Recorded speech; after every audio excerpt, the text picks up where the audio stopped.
दोस्तों नमस्कार। 4 PM news network और 4 PM गुजरात पर आप सबका बहुत बहुत स्वागत है। मैं हूं आपका दोस्त मयूर जानी। अब आप जानते हैं कि हम राजनीति पर तो बात करते ही हैं, वही तो काम है हमारा, निरीक्षण करना, ऑब्जर्वेशन करना और फिर जो उसमें से जो मक्खन निकलता है वो आप तक पहुंचाना, जो हमारी समझ से हमको लगता है हम आपको बताते हैं और आप सब बहुत प्यार भी कर रहे हैं, स्नेह भी देते हैं। ये भी हमारे लिए बहुत ही सौभाग्य की बात है।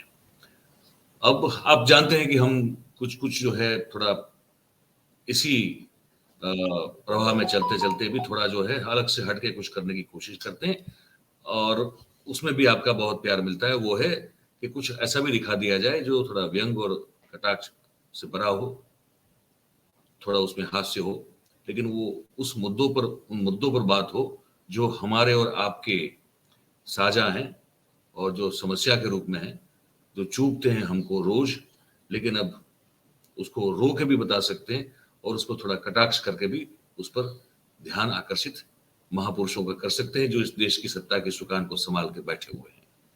ठीक है, तो उसमें हम कोशिश करते रहते हैं जो बहुत अच्छे-अच्छे जो सोशल मीडिया इन्फ्लुएंसर्स जिसको हम कहते हैं, बहुत जागरूक लोग हैं कुछ, तो वो जब कुछ करते हैं तो हम आपको उनकी अनुमति से आपको दिखाते रहते हैं। तो और बहुत सारे ऐसे अननोन लोग भी हैं जिनको हमारे परिचय में नहीं है, लेकिन जब हम देखते हैं लगता है कि ये बहुत सही और सटीक एक कटाक्ष या व्यंग है, या हो सकता है कि कुछ ऐसी नज्म या कुछ ऐसी रचना हो जो हमारी आज की स्थिति को बयान करती हो, हमारे सत्ताधीशों की मनोस्थिति को बयान करती हो, तो उसको भी हम इस तरह के कार्यक्रम में आप तक पहुंचाने की कोशिश करते हैं। तो आपने देखा होगा कि प्रधानमंत्री जी का जो भाषण 2 घंटा, सवा 2 घंटा जो चला संसद में, विपक्ष की तो मतलब कि उससे ज्यादा सुनने की हैसियत जो है खत्म हो गई 1.5 पौने 2 घंटे में।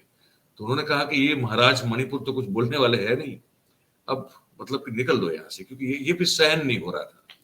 अच्छा, उनसे तो नहीं हो रहा था, तो उनके पास तो ये एक चारा था, एक ऑप्शन था कि वो वॉकआउट करके जा सकते थे। लेकिन आप सोचिए वो लोग जो कि एनडीए और मतलब एनडीए तो समझ लीजिए ठीक कहने के लिए, लेकिन भारतीय जनता पार्टी के जितने भी वहां पे सब महानुभाव बैठे हुए थे, जो ट्रेजरी बेंच में हो या फिर पीछे की साइड में हो, वो तो बेचारे, उनकी तो हालत ये थी कि वो तो वॉकआउट भी नहीं कर सकते। प्रधानमंत्री बोले जा रहे हैं। जो स्पीकर साहब हैं, ओम बिरला साहब, आप यकीन मानिए वो जो है मतलब वो भी जो है उस चेयर पे बैठे बैठे, हालांकि कैमरा लगातार जब राहुल गांधी बोलते हैं तो उन पे रहता है, नरेंद्र भाई बोलते हैं तो उन पे कम रहता है, बहुत ही कम रहता है, लेकिन फिर भी कुछ समय तो उन पर भी कैमरा रहता है। वो भी जो है एक छोटी सी मतलब कि ऐसे जो एक होती है ना, एक छोटी सी चप्पी वाली, मतलब वो चप्पी ले ली और फिर पता नहीं, फिर उनको लगा कि नहीं प्रधानमंत्री बोल रहे हैं, मैं सो रहा हूँ, अगर मैं दिखूंगा कैमरे में तो कैसा रहूंगा। पहले वो सब दृश्य मैं आपको दिखाता हूँ।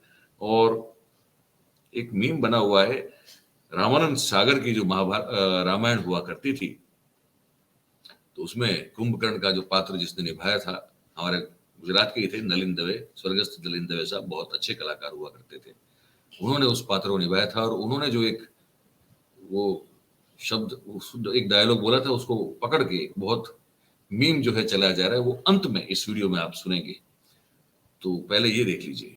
आदरणीय अध्यक्ष जी,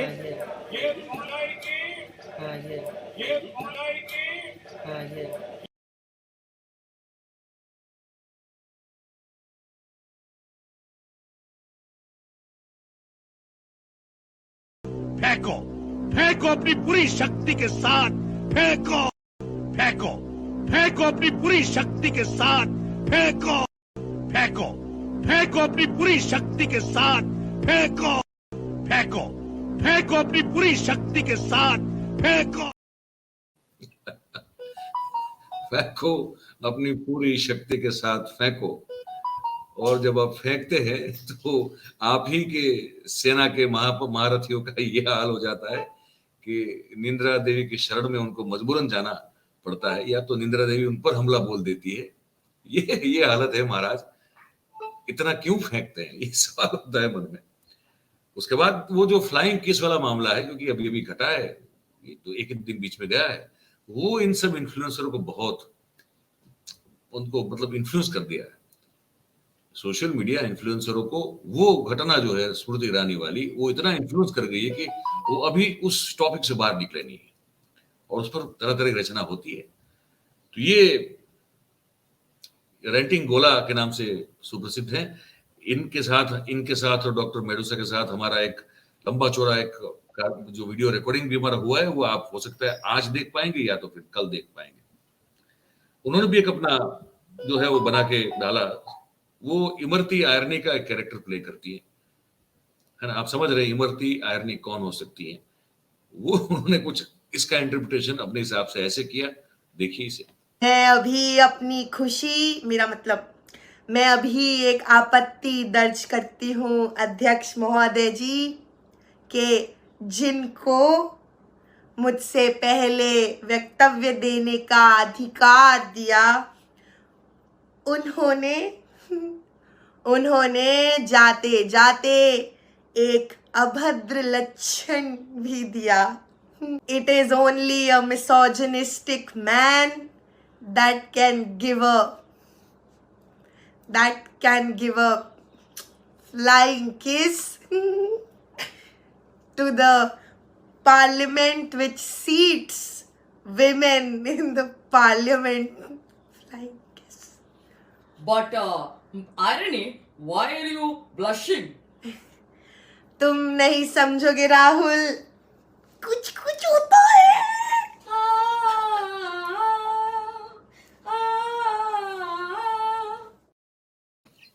तो ये भी एक तरीका है इस पर अपनी बात कहने का, और ये भी एक तरीका है।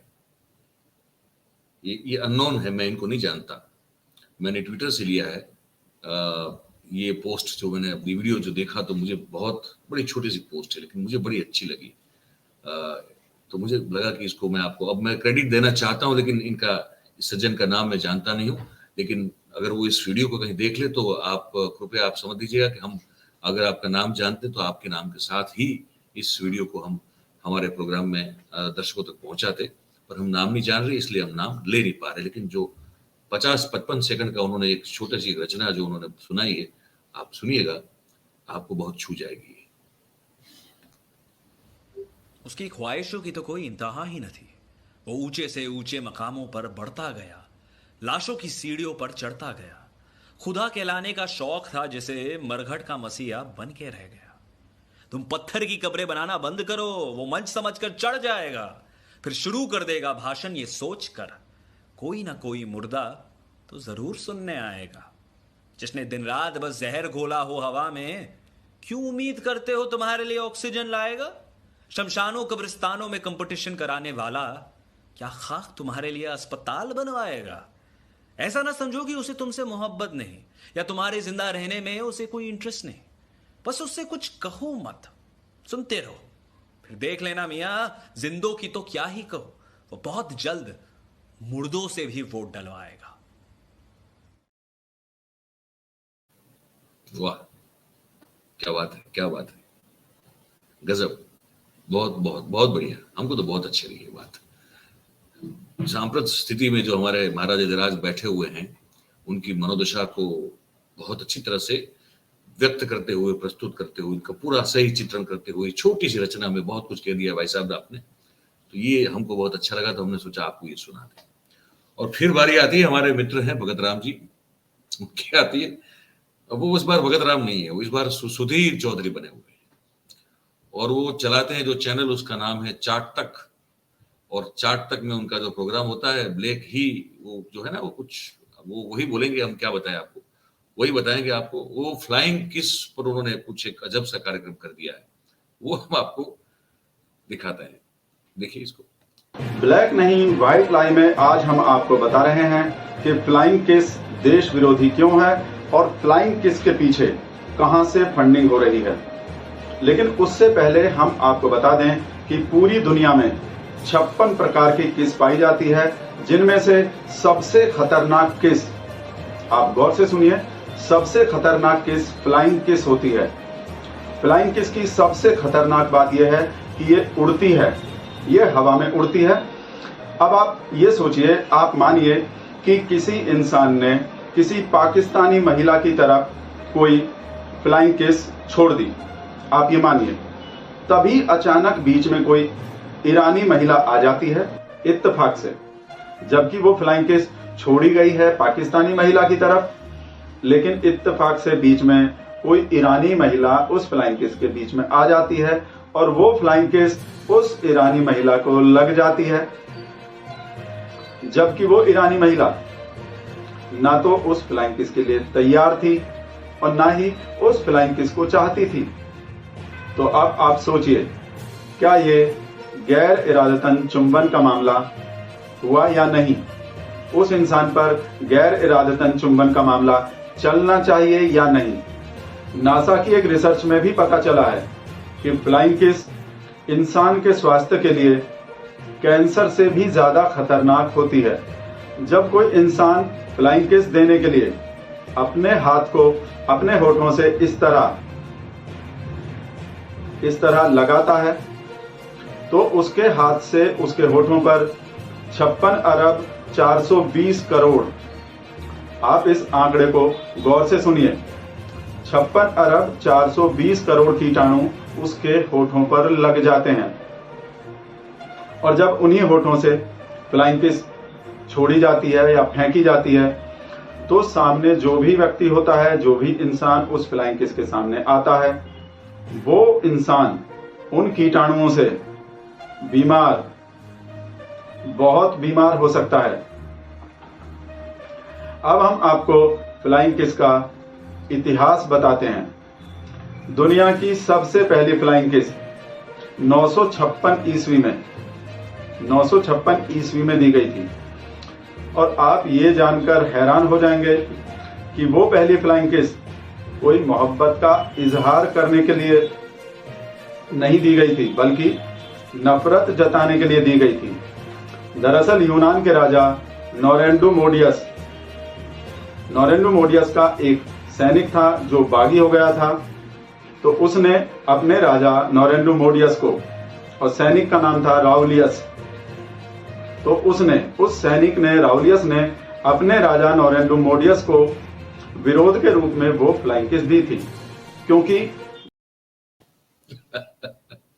तो ये है बस वो सुधीर चौधरी तो वैसे ही बात करते हैं, है ना। संदर्भ देश में कुछ और ही बना होता है, सांप्रत स्थिति कुछ और होती है। और देखिए कह दिए कि सबसे खतरनाक होती है फ्लाइंग किस और 56 तरह की होती है, हमको तो नहीं पता था, सुधीर चौधरी साहब ने बता दिया। तो यही है, कुल मिला के मेरा कहने का मतलब ये है कि ये है स्थिति, और उस पर आप रो भी सकते हैं, आंसू भी बहा सकते हैं, और ये भी एक तरीका है कि जिससे आप थोड़े अपने आप को जो है वो मतलब लाइट थोड़ा महसूस करें, और साथ में अपनी बातों को, अपनी तकलीफों को भी हम देश के सभी लोगों तक पहुंचा सकते हैं, उनके प्रति हम ये व्यक्त कर सकते हैं कि ये भी है, आप देखिए, तो तरीका होता है। तो ये एक है तरीका, हमको बड़ा अच्छा लगता है, और हम देख रहे हैं कि आपको भी अच्छा लग रहा है, तो हम इसमें एक कार्यक्रम करने की कोशिश रोज कर रहे हैं। तो ये पूरा आपने देखा, आपको क्या लगा इस पूरे मुद्दे में, और जो बातचीत हमने आपसे बताई आपको भी, तो आप जरूर से जो है कमेंट करके नीचे हमको बताइएगा देख के। और आपको अगर ये कार्यक्रम अच्छा लगा हो तो इसको लाइक करें, इसकी लिंक को शेयर करें हो सके इतना, और सब्सक्राइब अगर आपने कर दिया हो तो बहुत बढ़िया है, नहीं किया हो तो अभी कर लीजिए, अपने आसपास के लोगों से भी आप करवाइए। लेकिन बस यही है कि वो जो कुंभकर्ण का जो डायलॉग है, जो छोटा सा इसमें से पकड़ा हुआ हिस्सा है, वो हो रहा है वही है, फेंका जा रहा है, बहुत जोर से फेंका जा रहा है। बात तो करते रहेंगे आपसे, इस कार्यक्रम में बस इतना ही है। आप सब लोग जुड़े, आप सबका बहुत बहुत धन्यवाद करते हैं। थैंक यू वेरी मच, नमस्कार।